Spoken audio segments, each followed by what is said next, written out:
Division 3, I'm going to read you The Sockeye Mother. It's by Brett David Hudson, and his indigenous name I'm going to try to pronounce, but I don't know if I can. It's Gitxsan Story, which is also named Natasha Donovan. The Sockeye Mother.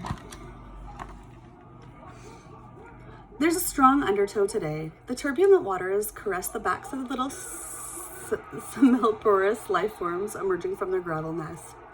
A free-swimming fry bears witness to the currents of spring.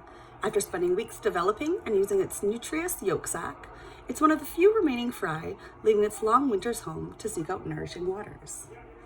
A fry's recently hatched fish that has reached the stage where it can feed itself. The yolk sac that they feed off has mostly disappeared. This is the time of the Witlach, the black bear's walking moon, which is early spring to the Gitxsan people of the Pacific Northwest interior. Changes in the air as the days grow longer. Renewal is the life force that guides the world around the little fry's waterways. All flora begin to stir, preparing to bud and bring green to the landscape. Stores of food for the people along Gitxsan River of Mists are running low, but preparations for the new seasons of fishing and gathering have begun. New snow, which the Gitxsan call Dalagwa, falls to take away the old snow.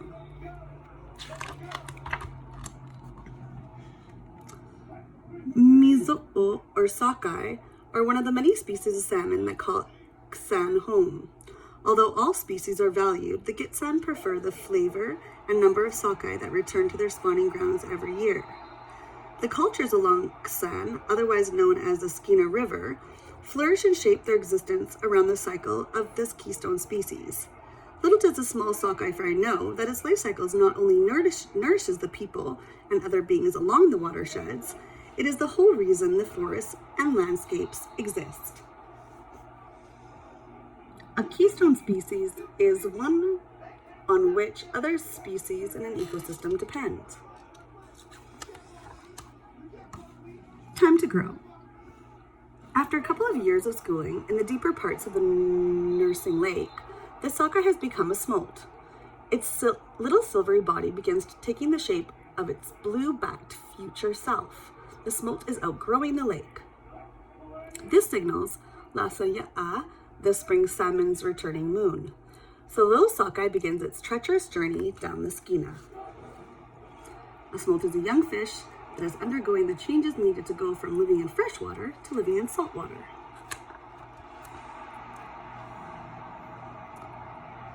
Saliferous means containing lots of salt. As the spring salmons return, the sockeye smolts depart to relieve their urge for saliferous waters. April carries summer innuendos as warm winds flow through nearly blooming flowers. The scent of pine and cedar wafts across moist, pillowy moss.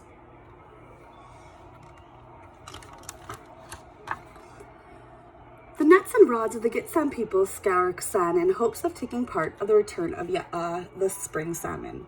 Ceremony is held and feasts occur to welcome the runs of salmon who come to replenish the land. It's not only a time to give thanks, but also a time to send prayer that the salmon will always return, that they will provide nourishment for all who are living within its return.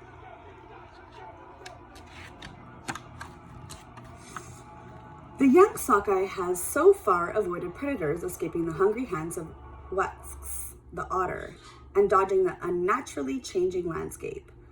Denuded by the cedar cutting of man/humans, the smolt and her school have made their journey to the Pacific and north to the ocean waters, where they will continue to feed and grow. A replenishing death. For 2 years, the Sockeye Mother has been feeding in the ocean waters while avoiding sharks and killer whales.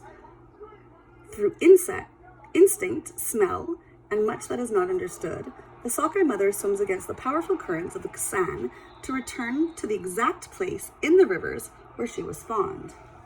Spawn means releasing eggs, as we all know.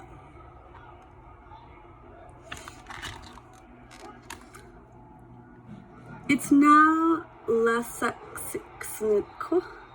I didn't say that right, but I tried. The grizzly bear's moon. August is the time when all the Gitxsan people and grizzly bears pluck hundreds of thousands of sockeye from Gitxsan. Many predators, such as the grizzly, discard most of the carcass. They carry their catch sometimes hundreds of meters into the forest, not only to eat the eggs and fatty bellies. The decaying bodies of the salmon leave nitrogen that nourishes the soil.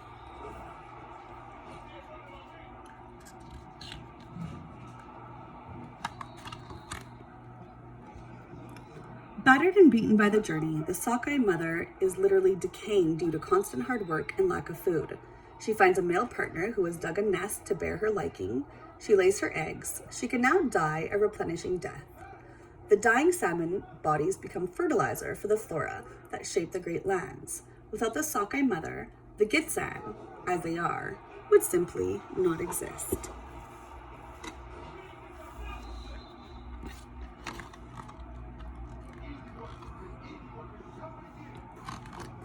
The Gitxsan. The Gitxsan Nation are Indigenous peoples from the unceded territory of the Northwest Interior of British Columbia, 35,000 square kilometers of land that cradles the headwaters of the Gitxsan, or the River of Mist, also known by its colonial name, the Skeena River.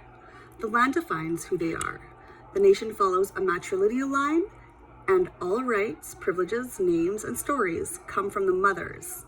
The fireweed, frog, eagle, and wolf are the 4 clans of the people. It is taboo to marry a fellow clan member, even when there are no blood ties. The 4 clans are divided amongst the territories by way of whelp system. A whelp, or a house group, is a group comprising of 1 or more families. Each has a head chief and wing chiefs who are guided by the members and elders within the whelp. Currently, there are 62 house groups, and each governs their portion of the Gitxsan territories.